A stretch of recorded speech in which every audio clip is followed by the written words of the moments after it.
Love ಅನ್ನೋದು story ಅಲ್ಲ, ಅದು ಒಂದು ಬ್ಯೂಟಿಫುಲ್ ಜರ್ನಿ. ಯಾವ ಕಾರಣಗಳು ಇಲ್ಲದೆ, ಸೂಚನೆ ಸಿಗದೆ ಹುಟ್ಟೋದೆ ಪ್ರೀತಿ. ಪ್ರೀತಿಸೋ ಪ್ರತಿ ಮನಸ್ಸುಗಳಿಗೆ ಪ್ರೀತಿ ಒಂದು ಅದ್ಭುತವಾದ ಸಂಬಂಧ. ಜಾತಿ ಭೇದಗಳಿಲ್ಲದ ಧರ್ಮ, ಎರಡು ಹೃದಯಗಳ ಪಿಸುಮಾತು, ಕಲ್ಪನೆಗಳ ಸಾಗರ, ಮಿಲನಗಳ ಕಾತರ, ಭಾವನೆಗಳ ಸಾಕಾರ, ಒಲವಿನ ಸಾಕ್ಷಾತ್ಕಾರ.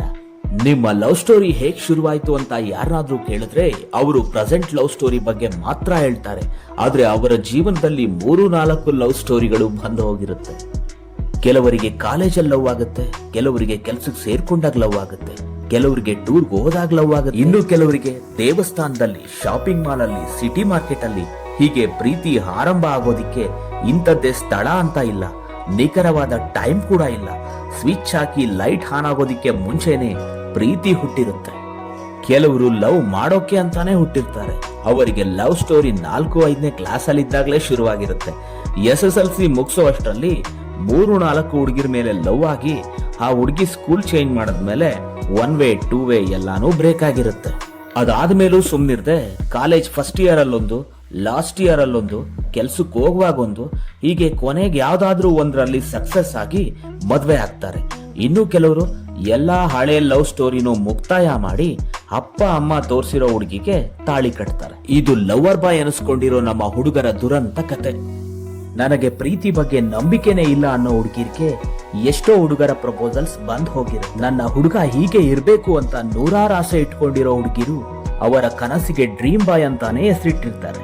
ನನ್ನ ಮೇಂಟೈನ್ ಮಾಡೋಕೆ ಬಾಯ್ ಫ್ರೆಂಡ್ ಬೇಕು ಅನ್ನೋ ಹುಡುಗಿರು ಹುಡುಗರನ್ನ ಸ್ಟಡಿ ಮಾಡ್ತಾನೆ ಇರ್ತಾರೆ.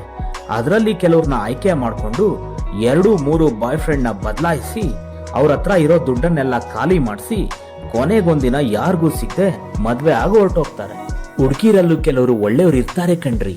ಡ್ರೀಮ್ ಬಾಯ್ ಅಂತ 100 ಕನಸನ್ನ ಕಟ್ಕೊಂಡಿದ್ರು ಯಾವ ಕ್ವಾಲಿಟೀಸು ಇಲ್ಲದೆ ಇರೋ ಅವನ ವಿಷಯದಲ್ಲಿ ಕಾಂಪ್ರಮೈಸ್ ಆಗ್ಬಿಡ್ತಾರೆ. ಅವರ ತಲೆಯಲ್ಲಿ 100 ಯೋಚನೆ ಇಟ್ಕೊಂಡಿರ್ತಾರೆ, ಆದ್ರೆ ಅವರ ಹೃದಯ ಬೇರೆಯವರನ್ನೇ ಆಯ್ಕೆ ಮಾಡ್ಕೊಳ್ಳುತ್ತೆ. ತುಂಬಾ ಸೈಲೆಂಟ್ ಆಗಿರೋ ಆ ಹುಡುಗಿಗೆ ಯಾಕೆ ಅಂತಾನೆ ಗೊತ್ತಿಲ್ಲದೆ ತುಂಬಾ ಮಾತಾಡೋ ಹುಡುಗನೇ ಇಷ್ಟ ಆಗ್ತಾನೆ. ಟಾಮ್ ಬಾಯ್ ಆಗಿ ಹುಡುಗಿರ ಗ್ರೂಪ್ಗೆ ಲೀಡರ್ ಆಗಿ ಹುಡುಗರಿಗೇನೆ ರ್ಯಾಗಿಂಗ್ ಮಾಡೋ ಆ ಜಂಬದ ಕೋಳಿ ಅವಳ ಮನಸ್ಸಲ್ಲಿ ಇನೋಸೆಂಟ್ ಬಾಯ್ಗೆ ಜಾಗ ಕೊಡ್ತಾಳೆ. ಇಂಟೆಲಿಜೆಂಟ್ ಆಗಿರೋ ಎಷ್ಟೋ ಹುಡುಗಿರು ಅವರೇಜ್ ಹುಡುಗರನ್ನ ಪ್ರೀತಿ ಮಾಡ್ತಾರೆ. ತುಂಬಾ ಡೀಸೆಂಟ್ ಆಗಿರೋ ಹುಡುಗಿಗೆ ಅದ್ಯಾಕೋ ಸಿಕ್ಕಾಪಟ್ಟೆ ತರಲೆ ಮಾಡೋ ಹುಡುಗನೇ ಇಷ್ಟ ಆಗ್ತಾನೆ. ಅವನನ್ನ ನೋಡಿದ್ರೇನೆ ಭಯ ಆಗುತ್ತೆ ಅನ್ನೋರ್ ಮಧ್ಯೆ ಅವಳು ಅವನೇ ನನ್ನ ಹೀರೋ ಅಂತ ಕರೀತಾಳೆ. ಅಡ್ಡದಾರಿಲಿ ಹೋಗ್ತಾ ಇರೋ ಎಷ್ಟೋ ಹುಡುಗರ ತಪ್ಪನ್ನ ತಿದ್ದಿ ಬುದ್ಧಿ ಹೇಳಿ ಒಳ್ಳೆ ದಾರಿಲಿ ನಡೆಸಿರೋ ಹುಡುಗಿರಿದ್ದಾರೆ. So respect the girls. ನಿಮ್ಮ ಪ್ರೀತಿನ ಆಯ್ಕೆ ಮಾಡ್ಕೊಳ್ಳೋ ಮೊದಲು ನಿಮ್ಮ ಹೃದಯದ ಮಾತನ್ನ ಕೇಳಿ. ಸ್ಪೆಷಲಿ ಈ ವಿಷಯದಲ್ಲಿ ಮಿಸ್ಟೇಕ್ ಮಾಡೋದೇ ಹುಡುಗರು. ಹುಡುಗರ ಕಣ್ಣು ಚೆನ್ನಾಗಿರೋದನ್ನೆಲ್ಲ ಇಷ್ಟಪಡುತ್ತೆ, ಸುಂದರವಾಗಿರೋದೆಲ್ಲ ನನಗೆ ಬೇಕು ಅಂತ ಹಠ ಹಿಡಿಯುತ್ತೆ. ಅವಳ ಬಗ್ಗೆ ಏನನ್ನೂ ತಿಳ್ಕೊಳ್ದೆ, ಒಂದು ಕ್ಷಣನೂ ಯೋಚನೆ ಮಾಡದೆ ಇವಳೇ ನನ್ನ ಗರ್ಲ್ ಫ್ರೆಂಡ್, ನಮ್ಮಮ್ಮನ ಮುದ್ದಿನ ಸೊಸೆ ಅಂತ ಡಿಸೈಡ್ ಮಾಡ್ಬಿಡ್ತಾರೆ. ಅವಳ ಡಿಮ್ಯಾಂಡ್ ಏನು, ಅವಳಿಗೆ ಏನಿಷ್ಟ, ಅವಳನ್ನ ಮೇಂಟೈನ್ ಮಾಡೋ ಶಕ್ತಿ ನನಗಿದೆಯಾ, ಅವಳು ನಮ್ಮ ಫ್ಯಾಮಿಲಿಗೆ ಹೊಂದ್ಕೊಳ್ತಾಳ, ಅವಳು ನನ್ನ ಲೈಫ್ ಸ್ಟೈಲ್ಗೆ ಅಡ್ಜಸ್ಟ್ ಆಗ್ತಾಳ ಅಂತ ಒಂದು ಕ್ಷಣನೂ ಯೋಚನೆ ಮಾಡದೆ ಗರ್ಲ್ ಫ್ರೆಂಡ್ ನ ಸೆಲೆಕ್ಟ್ ಮಾಡೋ ನಿಷ್ಕಲ್ಮಶವಾದ ಪ್ರೀತಿ ನಮ್ಮ ಹುಡುಗರದ್ದು. ಯಾರಿಗೂ ಇಷ್ಟ ಆಗದೆ ಇರೋ ಅವಳ ಜಂಬ ಅವನಿಗೆ ಮಾತ್ರ ಇಷ್ಟ ಆಗತ್ತೆ. ಅವಳ ಮುನಿಸು ಅವನನ್ನ ಪ್ರೀತಿಸೋ ಹಾಗೆ ಮಾಡುತ್ತೆ. ನೋಡಲು ಕಪ್ಪು ಎನಿಸುವ ಅವಳ ಚರ್ಮದ ಬಣ್ಣ ಇವನಿಗೆ ಗಮಿಸುವ ಕಸ್ತೂರಿ ಅನಿಸುತ್ತೆ. ಹೊಳೆಯುವ ಅವಳ ಕೆನ್ನೆ ಇವನ ಹೃದಯದಲ್ಲಿ ಹಾಲಿನ ಸಮುದ್ರವನ್ನೇ ಸೃಷ್ಟಿಸುತ್ತೆ. ಅವಳ ಸೂಜಿ ಕಣ್ಣುಗಳು ಇವನ ಮನಸ್ಸನ್ನ ಕುಕ್ಕುವಂತೆ ಮಾಡುತ್ತೆ. ಅವಳಿಗೆ ಹೀಗೋ ಜಾಸ್ತಿ ಅಂತ ಎಲ್ರೂ ಹೇಳಿದ್ರೆ ಅವನಿಗೆ ಮಾತ್ರ ಅವಳ ಹೀಗೋ ಎವರೆಸ್ಟ್ ತರ ಬ್ಯೂಟಿಫುಲ್ ಆಗಿ ಕಾಣುತ್ತೆ. ಅವಳ ವಾಯ್ಸು, ಕಲರು, ಕೂದಲು, ಕಣ್ಣು ಇಷ್ಟ ಆಗೋದು ನಿಮ್ಮ ಮೆದುಳಿಗೆ, ಆದ್ರೆ ಅವಳೇ ನಿನಗೆ ಪರ್ಫೆಕ್ಟ್ ಮ್ಯಾಚ್ ಅಂತ ಡಿಸೈಡ್ ಮಾಡೋದು ನಿನ್ನ ಹಾರ್ಟ್. ನಿಮ್ಮ ಹೃದಯ ನಿಮ್ಮ ಪ್ರೀತಿನ ಒಪ್ಕೊಳ್ಳೋವರೆಗೂ ದುಡುಕಿ ನಿರ್ಧಾರ ತಗೋಬೇಡಿ. ಕಣ್ಣಿಗೆ ಇಷ್ಟ ಆಗಿ ಮೆದುಳನ್ನ ತಲುಪೋ ಪ್ರೀತಿ ಸೌಂದರ್ಯ ಇರೋ ತನಕ, ಆದ್ರೆ ಹೃದಯಕ್ಕೆ ಇಷ್ಟ ಆಗೋ ಪ್ರೀತಿ ನಿಮ್ಮ ಹೃದಯ ಇರೋ ತನಕ. ಈ ವಿಷಯದಲ್ಲಿ ಹುಡುಗಿರು ತುಂಬಾ ಬ್ರಿಲಿಯಂಟ್. ಹುಡುಗನ ಪ್ರಪೋಸಲ್ ಮುಂದೆ ಬಂದ್ರೂ ತಿಂಗಳಾನ್ಗಟ್ಲೆ ಕಾಯಿಸ್ತಾರೆ.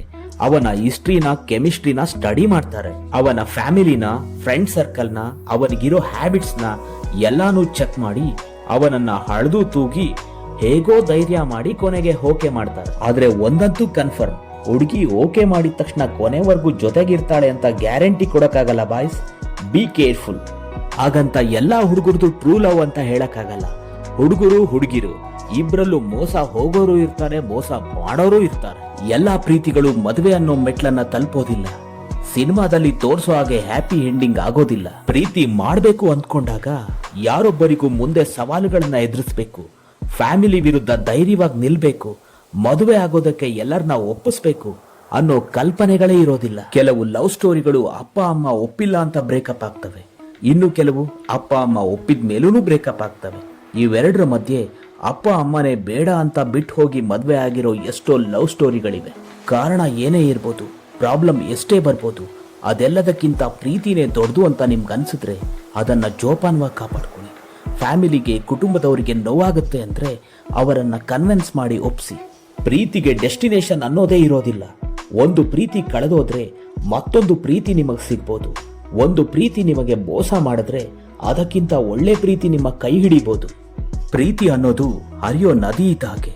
ಒಬ್ಬರನ್ನೊಬ್ರು ಪರಸ್ಪರ ಅರ್ಥ ಮಾಡಿಕೊಂಡು ನಂಬಿಕೆಯಿಂದ ಅವರ ಭಾವನೆಗಳಿಗೆ, ಆಸೆಗಳಿಗೆ ಸ್ಪಂದಿಸ್ತಾ, ನೋವು, ಹತಾಶೆಗಳಿಗೆ ಸಾಂತ್ವನದ ನುಡಿಗಳನ್ನ ಹೇಳ್ತಾ ಈ ಲವ್ ಅನ್ನೋ ಜರ್ನಿಲಿ ಸಾಕ್ತಾ ಇದ್ರೆ ಈ ನದಿ ಪರಿಶುದ್ಧವಾಗಿರುತ್ತೆ. ಅಡ್ಡದಾರಿ ಹಿಡಿದು ಸಾಗಿದ್ರೆ ಈ ನದಿ ಸಮುದ್ರನ ಸೇರಿ ಶುದ್ಧತೆಯನ್ನ ಕಳ್ಕೊಳ್ಳುತ್ತೆ. ಈ ವಿಡಿಯೋ ನಿಮಗೆ ಇಷ್ಟ ಆಗಿದ್ರೆ ಸಬ್ಸ್ಕ್ರೈಬ್ ಮಾಡಿ, ಲೈಕ್ ಮಾಡಿ, ನಿಮ್ಮ ಅಭಿಪ್ರಾಯನ ಕಾಮೆಂಟ್ ಮಾಡಿ. Wish you all the best.